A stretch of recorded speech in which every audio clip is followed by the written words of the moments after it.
Thanks everyone for coming back. And for this session here, we want to cover ESG in agriculture and rural development. So in the Mekong Delta, 50% of the production of rice is done in the Mekong Delta. Sure, there we go. 65% of the aquaculture is produced in the Mekong Delta, and 70% of fruits and vegetables are produced in the Mekong Delta. However, as we all know, the Mekong Delta is also highly vulnerable to climate change. And that brings us to the topic of this discussion here today. So to begin, I would like to introduce and have an opening remark from Binyu Jacob, who is the Managing Director of Nestle Vietnam. So the first question that we have is to get a bit of an introduction on what Nestle does in regenerative agriculture and what is the approach in Vietnam. Yeah, thank you, Alex, and happy to be here, and happy to see you, Sarah, after many months. Maybe for the benefit of the audience, Alex, you were also telling me that a lot of people here are either investors in agriculture, ESG investing, or people who are generally passionate about ESG as a topic itself. So let me start by just kind of explaining what regenerative agriculture is all about. Very simply put, regenerative agriculture is about farming in harmony with nature. Now this is, you might wonder what is so different about this. Now if you go back into history, for centuries this was the way farming was done. Till about the 16th to the 19th century, when the quest for increased productivity and the quest to feed a lot of people, we changed our agricultural practices with more and more intensive farming, using mechanized methods, tilling the soil uncontrollably, using fertilizers, pesticides, usually chemical ones. And over time, what really happened? What happened was the topsoil, which is anywhere from 2 to 8 inches of the soil, got eroded. And today, our estimate is roughly 30% of the topsoil has been eroded in the last 60 years.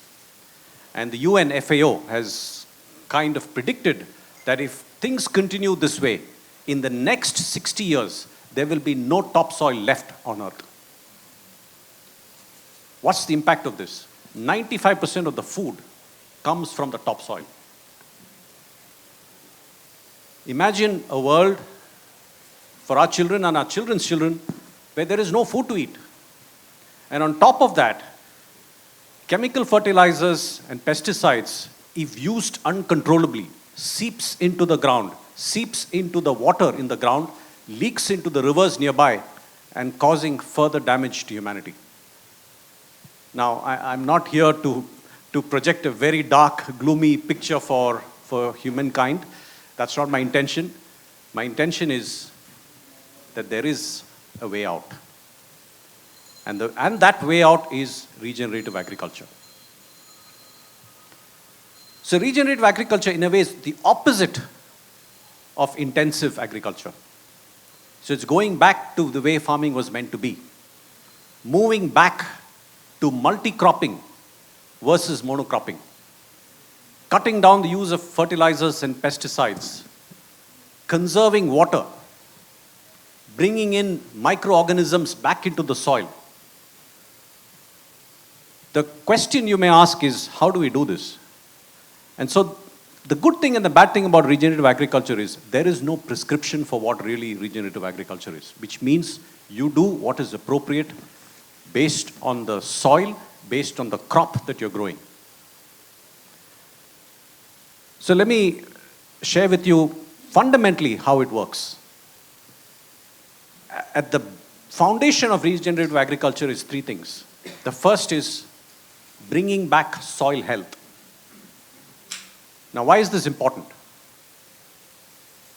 If you look at good quality soil, you will find millions and millions of microorganisms growing in that soil.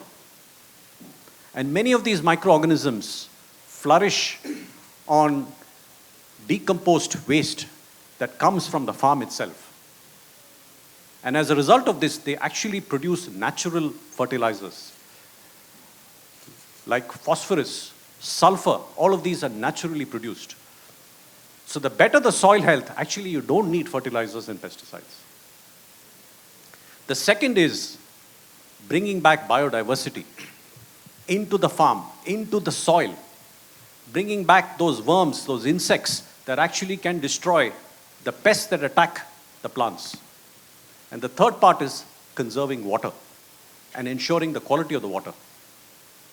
And you do this by going back to multi-cropping, going back to usage of less fertilizers and pesticides. And this one for us is the way we believe we can save the planet. Now the reason why Nestle is into this, why we invest so much of time, energy, money into this is very, very simple. Like most multinational companies in the world, we committed to becoming net zero by 2050. Most companies have done this. The way to do it is, most companies today focus on how to address the impact of fossil fuels. But 23% of the world's greenhouse gas problem is actually coming from agriculture. And for us, we are the world's largest food company. 65% of our greenhouse gas comes from agriculture. So if we don't solve this problem, there is no way we're going to get to net zero. No way. So we believe that this is not only our way to get to net zero, but this is our calling. This is our responsibility as the world's largest food company to start driving this change towards regenerative farming. Very helpful. Yeah. Next, I would like to introduce Quang. Quang is with DOC. And Quang, could you introduce what is it that you do in Vietnam and share a bit about your company? Yeah. Hi, everyone. I'm Quang. I'm founder of Ngỗng. Yeah. Interesting name, right? Ngỗng is a platform, an ecosystem where together we can support eco farmer sell their products with better price, better for them, for farmer, and better for customer also, with fresh and high quality. And it could be one more solution for climate change, for environment, for society. So hopefully I have so okay. Okay. We spent 6 years to work with farmers to support them sell organic rice and like our agricultural business in Vietnam. We are a small business and we have faced with many difficult points. And our partner, farmer and customer and distributor, they also have a very difficult point, and especially in this time, the COVID time and the new economic situation. And so when we see all the problems like that, we design our business model. This is our ecosystem. We have 5 main projects. Each project will deal with one main big problem. And the first one, we work with farmers to reduce the cost of training cost of production from farmer by farmer.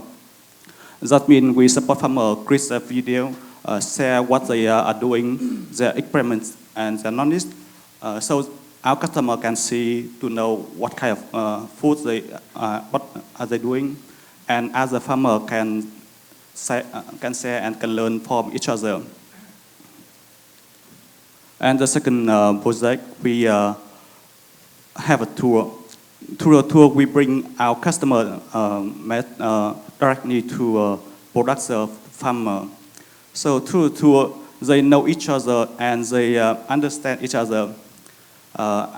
And because they understand each other, so they're easy to support each other. And of course, word of mouth is very good marketing. And the second project, we work with a factory to produce agricultural product, and we can increase the value of our product. The number 4, we have very interesting project. We call rice book. The rice book that mean in Vietnamese means name sổ gạo. With sổ gạo, the customer can buy in form That means they buy 60, 100 kilogram or 200 kilogram from the farmer before they grow it and before they harvest it. With this way, the farmer can know for sure that they already have a customer to buy this product. And with customer, they have a fresher product and with better price until 35% compared with normal price. And the last one, we use technology to customer can easy to order the right book, and we can upsell other product when customer take the rice.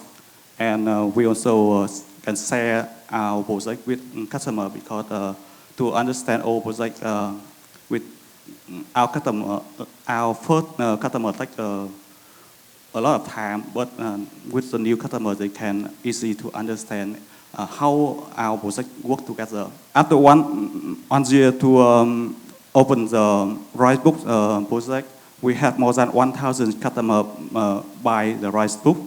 That means we already support more than 400 farmers. They can for sure that their product already have customer buy it. And with it, it's very difficult with as a business. When we do the business, we always share with our partners that firstly we need to find a solution. It win-win for everyone, for our partner, for farmer, for customer, for government, and for distributor, and even for the environment also. For example, with the rice book, the farmer and the customer know each when they know each other, they trust each other, and they can see that what they got, what the rich farmer got, and what the rich customer got. But when we work together, all the risk can reduce, and all everyone have a benefit. And even us, we connect them, and we also have benefit from this project. Yeah. So very open business. But because we open it, so our customer and our farmer understand each other, and we beneath each other. And now more and more customers share our business and our story, and more farmers join in our business. Thank you. This is my business model. Yeah, very helpful. Yeah, very helpful, very insightful. So next, I'd like to introduce Win, and from DHF platform. And Win, could you tell us about the DHF platform and what you're trying to achieve? Sure. Thanks, Alex. DHF is a platform that sources fresh produce from many smallholder farms. We are a tech-enabled business. We have technology on the back end to manage our own in-house manufacturing, cold chain logistics, and distribution of our value-added fresh produce, which we manufacture. So for example, we produce triple washed, ready-to-eat salads. What we're trying to achieve, we're on a mission to be Asia's most trusted, sustainable maker of value-added fresh produce. And in doing so, there are 3 pillars that we focus on. So the first is around sustainable farming and farmer profitability, right? So smallholder farms, they're actually most at risk for climate change because they lack resources, capital, etc., to be able to combat climate change. And actually, Vietnam has 10 to 20 million smallholder farms, right? And so by focusing on smallholder farms and providing them with the resources, as well as buying from smallholder farms, we are guaranteeing their livelihood. The second one is around improving regional fresh produce supply chains that are inefficient. So to give you an example, ready-to-eat salads that are not ours, that are available in Ho Chi Minh City, travel 6,000 kilometers from Australia to get to Ho Chi Minh City. Or the average age of an apple in a supermarket is already 1 year old, right? So by sourcing locally in Vietnam, not only are we reducing carbon footprint, but we're also reducing waste, and we're able to deliver fresher produce to the market faster at better prices for the end consumer. And lastly, it's around consumer health and well-being, right? So here we focus on making the value-added products that are healthy, that are convenient, with full farm-to-fork traceability. Thank you, Alex. Perfect. Thanks, Win. So next, moving over to Johan. So for Johan, it would be good if you could introduce DeHughes to the audience, but also for DeHughes, what are the most pressing concerns that you have working in the emerging markets? Thank you very much, Alex. First of all, thank you for my promotion. I see I've been promoted to the CEO of the Heus in Asia. I will share that with my shareholders and the actual CEO Asia. Thanks for that. Feels good. Thank you. Secondly, I think I'll not eat a lot of apples anymore after that story. But no. So my name is Johan. I'm responsible for the Heus in Vietnam. We are a family-owned company from the Netherlands originally. I'm also from the Netherlands. We've been active in Vietnam since 2009. And we are an animal nutrition company, which means we are producing animal feed for all types of livestock, so land animals, and also aqua feed, all types of fish and shrimp species that are here in Vietnam. So with 17 feed mills from all the way north, central, southeast, and also actually most of them being located in the Mekong Delta. We are currently one of the biggest feed companies in Vietnam. In terms of the challenges of operating in emerging markets, I would suggest to focus it on Vietnam and connecting it to sustainable agriculture. So it's not so easy to just select one or two topics and discuss that in 10 minutes. So I decided to put the farmer centrally in this discussion today, both upstream and also downstream from our perspective. As a feed company, we are sourcing around more than 3 million metric tons of raw materials annually, which are processed, produced here in Vietnam. 70% of those 3 million tons are actually imported from overseas, whilst 30% is sourced locally. So talking about a certain disbalance and also impact on the environment, sustainability in general, I don't think that's very sustainable longer term, which is why we are focusing a lot also on helping the Ministry of Agriculture in Vietnam to develop training programs for example, corn farmers, cassava farmers here in Vietnam or the region. Countries such as Laos and Cambodia are also quite big in terms of growing such crops. And next to that, there is quite a big processing industry in terms of food already in Vietnam, which results in many byproducts that become available. So through our R&D department, which consists of nutritionists, we are constantly investing time, resources in general to try to find out if we can still add value to these waste streams and turn it into animal feed or aqua feed. So that's something we are doing, and like I said, it's something from our perspective, it's very important to also connect stakeholders, including also the government, to support these developments within Vietnam, but also to raise awareness in the country and looking at the potential in the future of sourcing more and more local raw materials from a feed milling perspective. I think the potential is very big. With the domestic consumer market of around 100 million people, The food industry is going to develop quite fast, as we all expect in the coming years. Many investments will be done in food processing, which means that more and more streams of waste or byproducts will become available. Next to that, on farm level, in terms of crop farming, what we see is that the yields in Vietnam are not really on par with other countries in the world yet. So there's also a lot to gain in terms of efficiencies at crop farming level. Our core business is not crop farming, but we do see the potential also in the journey towards net zero, of which we are all part and committed to.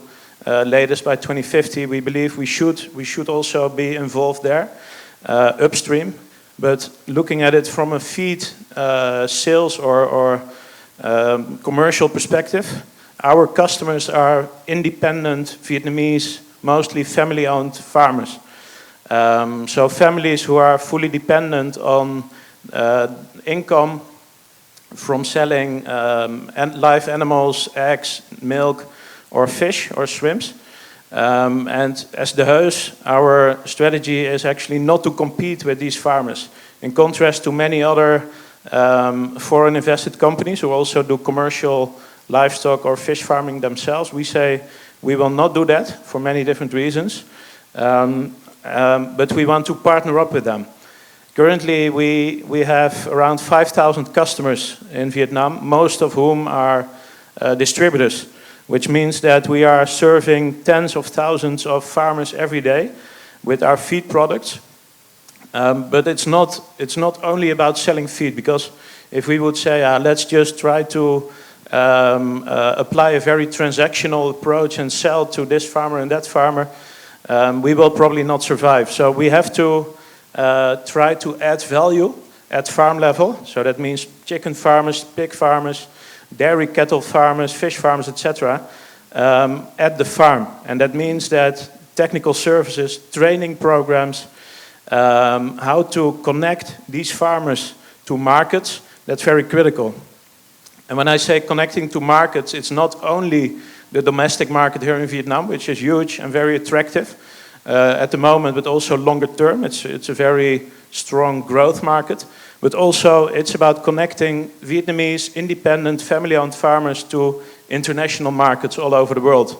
And in order to do that successfully, it's all about transparency, it's all about tracking and tracing, and it's about producing at a certain standard, in line with a certain quality standard. And many of the quality standards, if not all, are directly emphasizing all types of issues in relation to sustainability. So that's our mission. We want to support the independent farmers in Vietnam and grow together with them in a very sustainable way by connecting them both upstream and downstream to both domestic and international markets. Thank you. Very helpful, Johan. Yeah. Okay, so maybe heading back to Binyu. Binyu, thank you for the initial presentation as well that you did. One question that comes up is, could you give some examples of types of investments that Nestle's been doing in Vietnam, and how does this support sustainability? Yeah. Maybe I will just start with a picture. This is a picture taken from one of our coffee farms somewhere in Dak Lak. Now, for those of you who've been to a coffee farm, I guess this picture doesn't really reflect what you have in mind.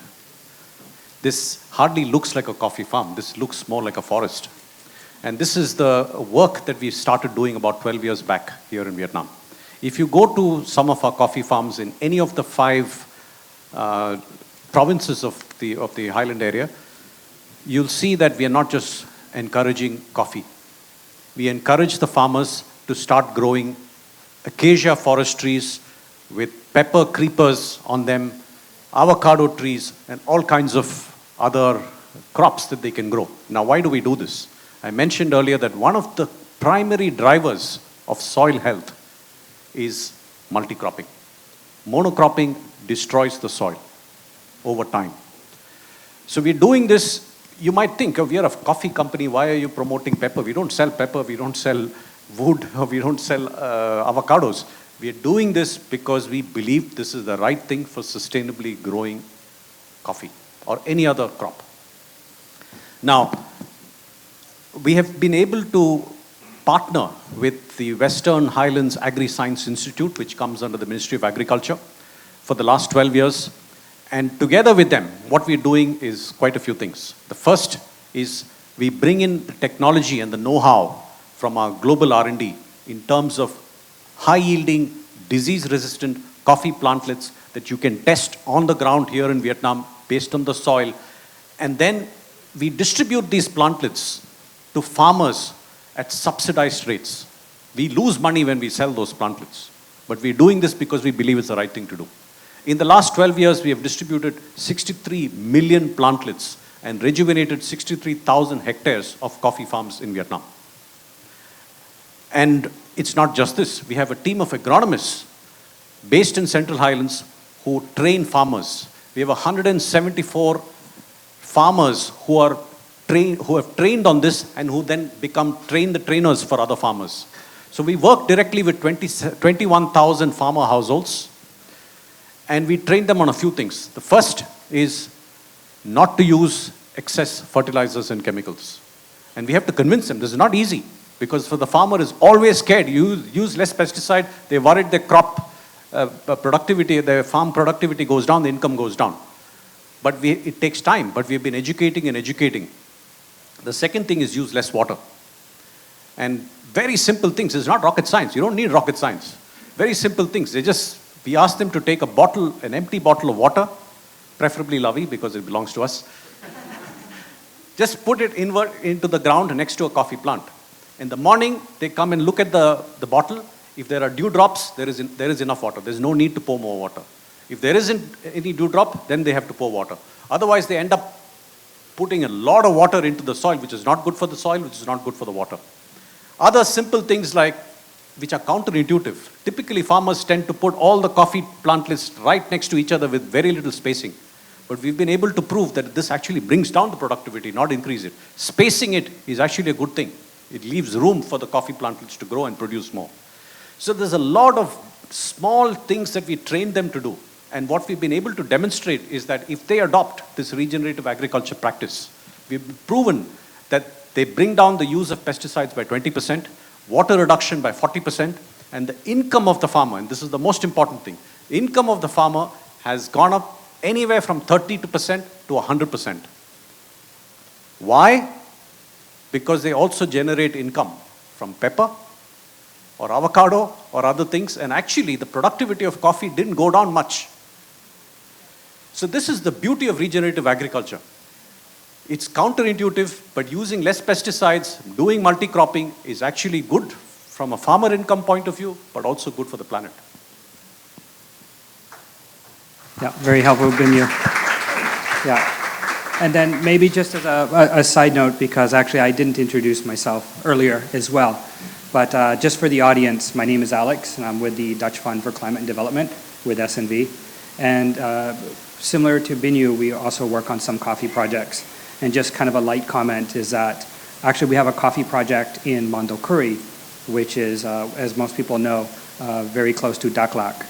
And what we found in the coffee sector is there was very light, there was almost no intercropping, and this really resulted in poor incomes for the farmers. The reason is commodities are very cyclical, and as Binyu pointed out, when you have different products there, whether it's pepper or some other product, that stabilizes income. And the results is significant for the farmers. So, yeah. Thank you very much for that. So Guang, maybe coming over to you. Also, thank you for the initial presentation as well. One thing I think it's helpful for the audience to know about and to share about a little bit is what types of things do you do to improve the quality for farmers and also the impact for farmers. Could you share with us? So like our farmers, when they have only one main income, like from the rice, so they have a lot of pressure. So they have your fertilizer to increase productivity and your pesticide to protect their only one main income. Yeah. That's why they use a lot. And when we work with farmer, we encourage them to have more than 1 million income in 1 per plants of them. Like rice farmer, they have income from rice and income from worm, income from shrimp or fish. With income from shrimp or worm, it even higher, 10 or 5 or 10 times compared with rice. And even with our farmers, they also have income from the tour. So more income, more resource for farmer. That means that it has stable income. Reduce the pressure use fertilizer and reduce the pressure use the pesticide, and that the way we work with farmer, and when we work with farmer, we try to build a relationship with them first. We listen what their situation, why they are doing it, and we come to support, and our customer also come to support farmer to the tour. So our farmers, when they show that, okay, they are expert from domestic and foreigner come, they have a customer come, and we have a government, and we have us come to support them, not come to say you have to do it, do that. No, we come to listen and to support them, and they more confident, and they share knowledge with customer. They share knowledge with each other, and it can reduce the cost of training and cost of production. And our business model is use resources from the community to solve the community problem. Yeah. And our farmers, they do it by themselves, and we just come to support. Yeah. So next moving to Win, one question I had was, how are you using ESG to communicate impact? Could you share with us a little bit? Yeah. How are we using ESG to communicate impact? I think on the farmer level, we are doing so by letting them know the tangible benefits of being more environmentally sustainable, right? So, for example, sowing the right kinds of seeds that are more appropriate for the climate, that are disease resistant, for example, gives greater yield. Also, using less nitrogen, as everyone has talked about, nitrogen fertilizer. You can actually measure the nitrogen levels in soils to figure out if you need to, use fertilizer or not, right? So taking those steps to potentially cut down on the cost of nitrogen as well, right? So as a farmer, you're also improving on cost and improving your profitability. And we're also working with farmers to transition from Viet Gap and Global Gap to organic produce. And in doing so, we're giving them, by transitioning to organics, they're using less chemicals and pesticides and things like that, right? Which is beneficial for their own health and their family's health, because the family live and work on the farm. Yeah, okay. Does that answer your question? That's perfect, that's perfect, thank you. So back to Johan. So in a similar vein to the question asked to Binyu, what types of investments has DeHues made or is making to support sustainability in Vietnam?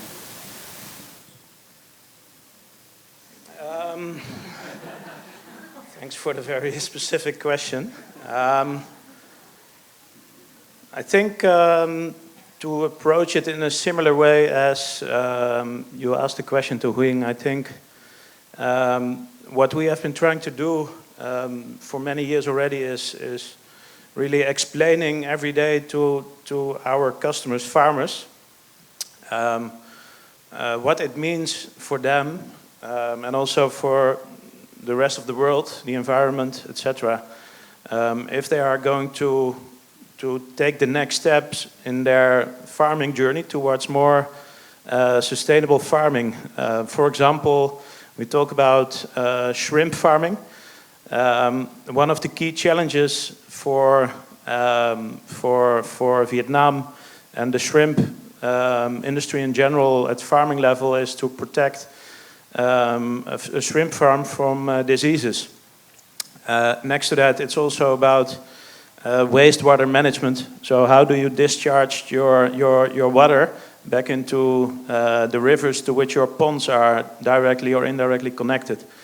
Well, we are investing by putting up research centers, also demonstration and learning centers, how we call it.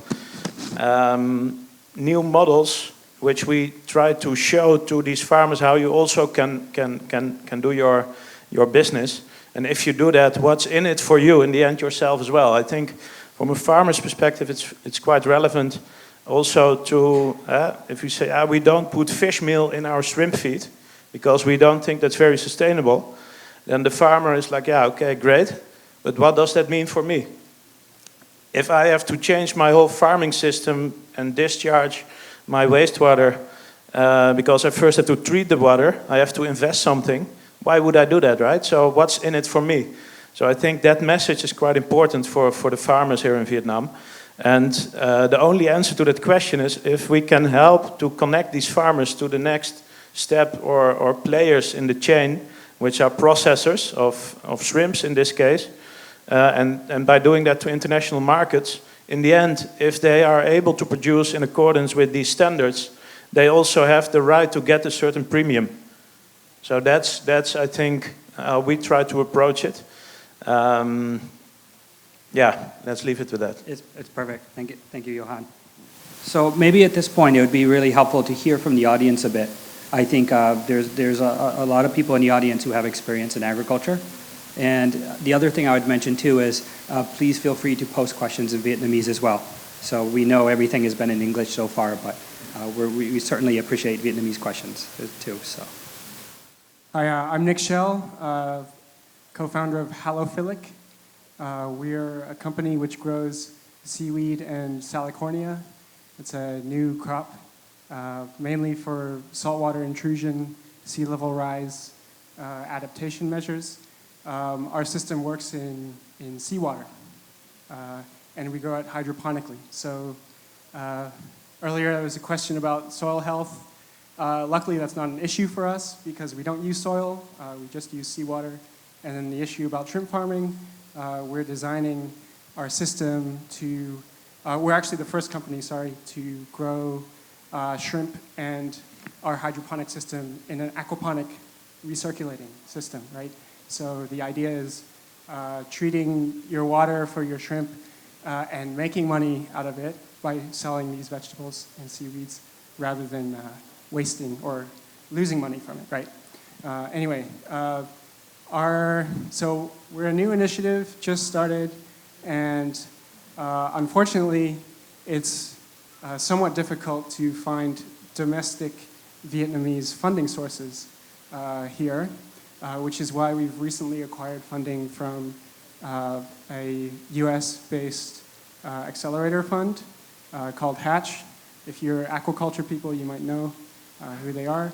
And in the process of securing these funds, we've worked with our lawyers who've told us that about 80% or so, I mean, this is not an official stat, but the vast majority of Vietnamese agriculture companies are, cannot accept direct funding from non-Vietnamese funding sources, right?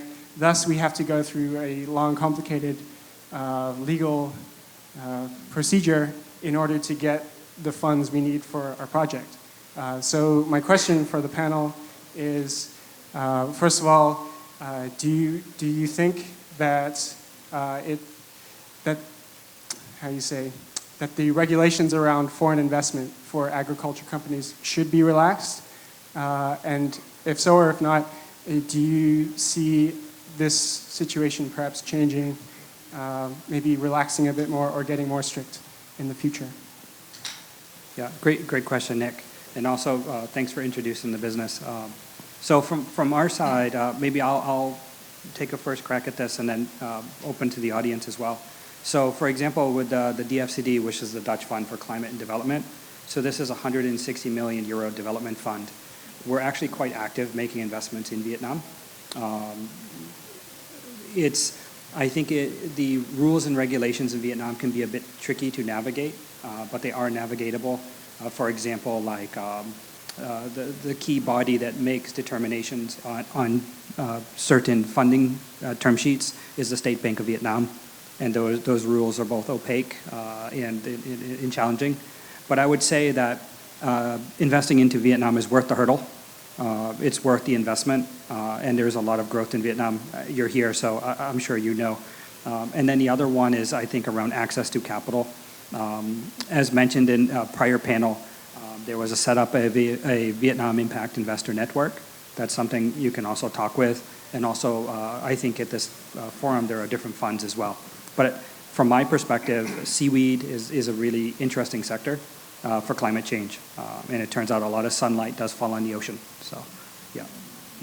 And for the panel, would anyone else like to take a crack at this? I can try. Yeah. Coming from a startup that's also in the process of raising funds and have raised funds in the past for a company that's based in Vietnam, I actually haven't experienced what you're talking about, which is that difficulty of getting funds into Vietnam. I think it's rather okay. Of course, it's a little bit tricky, right? But there's definitely ways that you can go about doing it. So luckily, we're in a situation where, we have money. We can pay lawyers and such. But, I know a farmer in Cà Mau who's developed his own salt-tolerant strain of dragon fruit, for example. He's been doing this for a very long time. I mean, it's farmers like these who, foreign entities, there's a university that I know of who wants to do a study on this farmer's salt-tolerant dragon fruit. So, I mean, people are aware of this, but when there are these barriers to securing foreign investment like this, then these small level like innovations, which are happening very often in Vietnam, I mean, they're not being able to break this glass ceiling, right? So, yeah. And I think it's a relevant point, right? So maybe for this, we won't go too deep on this, but I think there's opportunities in terms of efficiency, right? And also access to capital, and also the mechanisms for capital to work in Vietnam is an opportunity. Maybe one short response to it. Also putting it more in the local context, what we see every day is that not only such farmers like the one you gave as an example have challenges to get access to international funds, but actually in general, also for many farmers, they simply don't know how to connect to a bank because they don't know how to make a business plan, how to make a cash flow forecast, etc. So I think it's also part of what companies that are active in agriculture should do and are doing already for a big part, I think, is helping these farmers, in fact, to get access to finance indirectly by connecting them to both domestic as well and also international funds. Because, in fact, there are many interesting investment opportunities there, but it's just very difficult to bridge that gap in many cases. So definitely also recognize that locally. Thank you. Question for Johan. Congratulations on the promotion. That's great, isn't it? Terrific. About a decade ago, there used to be a belief in integration, fork to farm, pond to plate. Is that still relevant? You seem to describe that you can integrate, that you're not integrated across the chain. And does that make sense for Vietnam? Yeah, I think what we see in most of the, let's say, animal protein value chains in the whole world is a very or relatively high level of vertical integration in the chain. Our model, it's also how we try to distinguish ourselves from some of the other companies that are actually doing that in Vietnam as well. There are many foreign direct FDI companies in Vietnam that are doing that. Is that we say we actually don't do that. And luckily that fits very well with also the Vietnamese culture, where people, including farmers, are really proud and also quite entrepreneurial So they want to be independent and free. It's their business. However, they cannot do that by themselves. So they do need, both on the input and also on the output side, a lot of support. Inputs in terms of genetics, in terms of nutritional support, technical support on the farm, finance, on the output side, how to connect to slaughterhouses or markets in general. That's how we try to distinguish ourselves. What will happen in Vietnam is that, and it's going on already, that at farm level, consolidation will take place, and usually consolidation also partly goes hand in hand with more integration in the value chain. So what we are trying to do is actually to help and protect farmers, also independent farmers who are growing, not to become part of an integrated company, but just let them do their core business, which is farming. But they cannot do that by themselves, so they need support in many different ways. So we hope that we can help that what you're describing, that vertical integration process, we can try to protect that or prevent that from happening. And by doing that, have Vietnamese farmers being active independently and work together with many other chain partners in the different sectors. Thank you. Great. Maybe I can just add to that a little bit, because our philosophy is a bit different. We call it farm to cup. So almost everything in the coffee value chain we control. It doesn't mean that we own the farms. We're not in the farming business, but it means that we work directly with the farmers. We control the crop. Why do we do this? It's not just to improve our whole value chain, but it's if we really have to make a difference and drive the change to regenerative agriculture, we need to do this. We cannot wait for the farmers to move to regenerative agriculture, and then we have to drive that change. So in Vietnam, we buy about 20 to 25% of all the coffee that Vietnam produces. And a large part of that we process here in Vietnam. We've doubled the capacity in the factory here. And we make even the end cup of products like Blue Bottle, Starbucks, all of that produced here in Vietnam. The cost of production is low, and we have the full traceability end to end. We know where it's coming from. We drive the region story. But more importantly, we're also trying to capitalize on this because there's a story here that consumers value. So for the last 3 years, we've been doing a lot of consumer communication on this farm to cup story of how we work with farmers. A few years back, we completely changed the packaging for 2 months. The Nescafe pack had all the farmers' photos on the front of pack, right? And the story of each farmer behind the pack. So there's storytelling opportunity as well when you move farm to cup. So on all angles, value chain, traceability, move towards regenerative agriculture, capitalizing on it from a consumer point of view, we see the benefit of doing this. Thank you, Binyo. So then just to wrap up, go ahead. Oh, I just wonder if we still have a few minutes. Yeah, so I'm also from a startup company doing carbon accounting, and here like you guys are example of like companies that already making the impact. So I'm just wondering back to the question about measuring impacts. Like how have you guys been doing the work on measuring the environment or the E part in the ESG, and when does that work has been started, and does that give you the opportunity to reach to the green funds or the green sourcing yet? Yeah, so that's my question. Thank you. From the panel? Yeah, around measuring impact, we as a company have been from the very beginning focused around 4 zero waste goals in the company.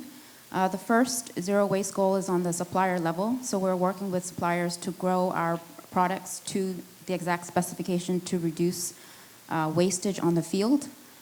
And the second one is around our productions. So we're optimizing our production processes to reduce waste, and also looking at creative ways of upcycling that waste as well. So for example, we're trying out a new product called kale pasta because one of the products we make is a chopped kale, and actually 30 to 40% of the kale is the stem, and we can't use that for chopped kale, right? So it's so we're trying to find ways to do something with it, like I said, kale pasta or like pressed juices. Then the third zero waste goal is around our sales side. We are trying to be better at forecasting supply and demand so that we don't overproduce and not able to sell that. And then lastly is at the end consumer level. We recognize that we use a lot of plastic packaging in our product. It's unfortunate, but it's the best solution to keep the product shelf life longer, which also solves the problem of waste, right? But there's plastic waste, right? And so we're working to set up programs where we can collect the plastic and then send it off to companies like Plastic People, which you might have heard of, who can then convert that plastic into industrial materials or even things like coasters that you can find at Pizza 4Ps. So for just, I guess in a quick way, the takeaway here, one thing we can clearly see is that companies can do well and do good at the same time, and it's not dependent on company size. And we can also see the opportunities in Vietnam for growth and the ESG impact. So thank you.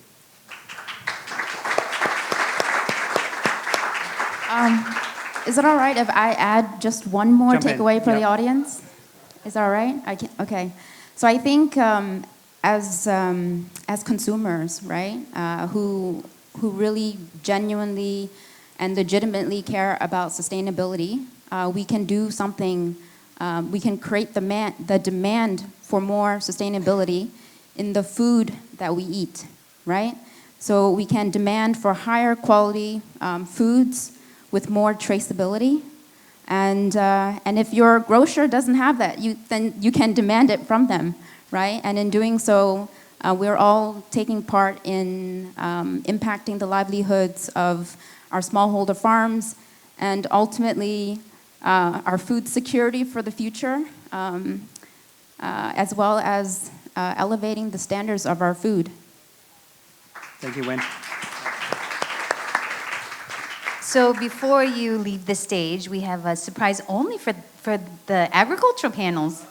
So New World, who is our venue sponsor, they have an agriculturally spirited present.